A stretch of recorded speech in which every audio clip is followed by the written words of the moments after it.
뉴스에서 지식캐기 뉴스케입니다. 이제 금리와 환율의 의미를 알았다면 한 단계 더 구체적으로 들어가 보겠습니다. 우선 금리가 우리 경제 전반에 어떤 영향을 주는지, 그리고 나한테도 어떤 영향이 있는지 한번 보겠습니다.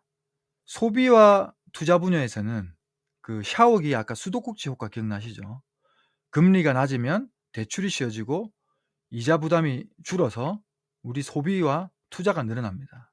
금리가 높아지면 반대로 대출도 줄고 지출도 위축이 되죠.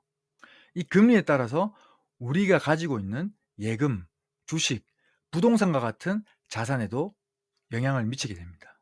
우리 코로나 시기에는 거의 제로 금리 정책에 따라서 우리나라뿐만 아니라 전 세계에 돈이 풀리면서 주식, 부동산, 이 자산 가격들이 전반적으로 상승한 거 기억하시죠?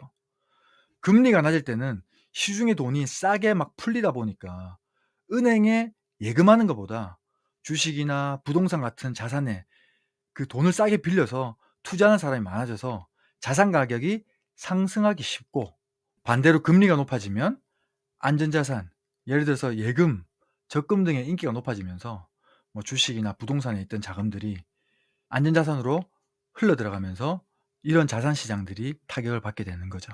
그리고 금리의 중요한 다른 기능은 물가 조절 기능입니다.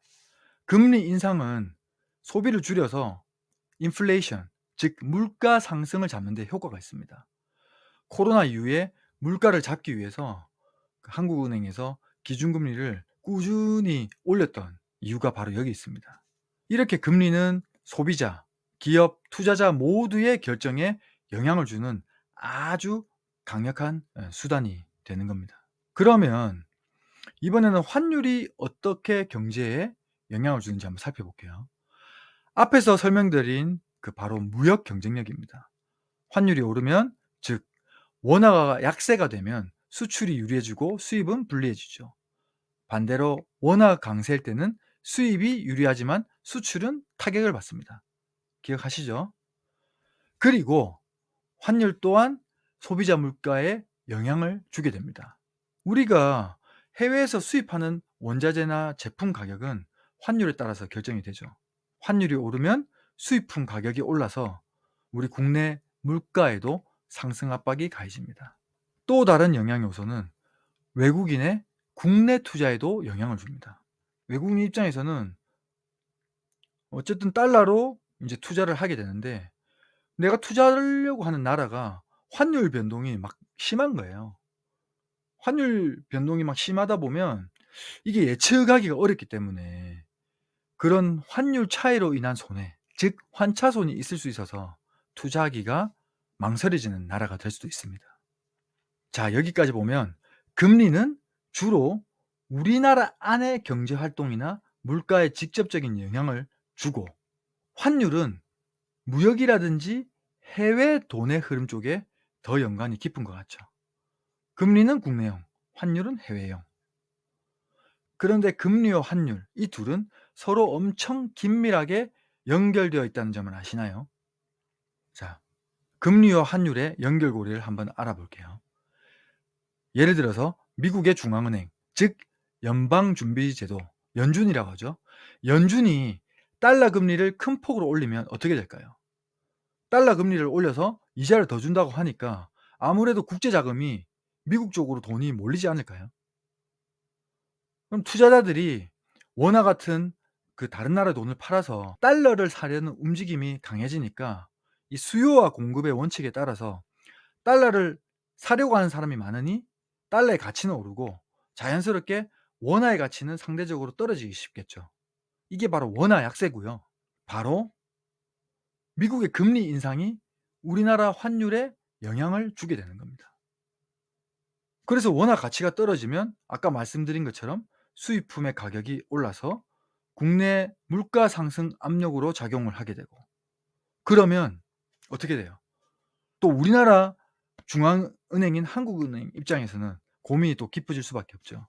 원화가 계속 약세가 되고 원화 가치가 하락이 되고 있는데, 하락을 막고 수입 물가를 안정시키려면 우리 원화의 또 매력들을 높여야 되잖아요. 그러면 어떤 방법이 있습니까? 한국 돈에 대해서 이자를 더 주기 위해서 금리를 또 좀 올려야 되나 한 이런 필요성이 커지는데, 또 금리를 올리면 어떻게 돼요? 시중에 풀린 돈을 또 걷어들이는 효과를 가져오게 돼서 국내 경기가 위축될 위험이 생기게 되는 거죠. 이런 딜레마 상황에 놓이게 되면서 이 한국은행의 고민이 막 커지게 되는 겁니다. 이렇게 금리와 환율은 서로 영향을 주고받는 톱니바퀴처럼 맞물려서 국내와 세계 경제에서 가장 큰 영향을 미치는 두 개의 기둥이라고 할 수 있습니다. 이제 서로의 영향을 생각하면서 경제 뉴스를 보실 때 훨씬 더 깊이 있는 해석이 가능하겠죠. 그리고 가장 중요한 이것, 단순한 숫자, 지표라는 인식을 넘어서 앞으로는 이 금리와 환율의 변화가 우리들이 돈을 쓰거나 주식이나 부동산 등에 투자할 때 어떤 영향을 미치게 될지, 이 질문을 항상 생각하시면서 뉴스에서 발표되는 경제 지표들을 주의 깊게 보시면 어떨까 합니다. 내 자산을 지키거나 불리는데 참고해야 하는 가장 중요한 지표들이니까요. 자, 오늘의 금리 환율 이야기 도움이 되셨다면 구독, 좋아요 부탁드립니다. 더 쉽고 도움이 되는 주제로 다시 찾아뵙겠습니다. 감사합니다.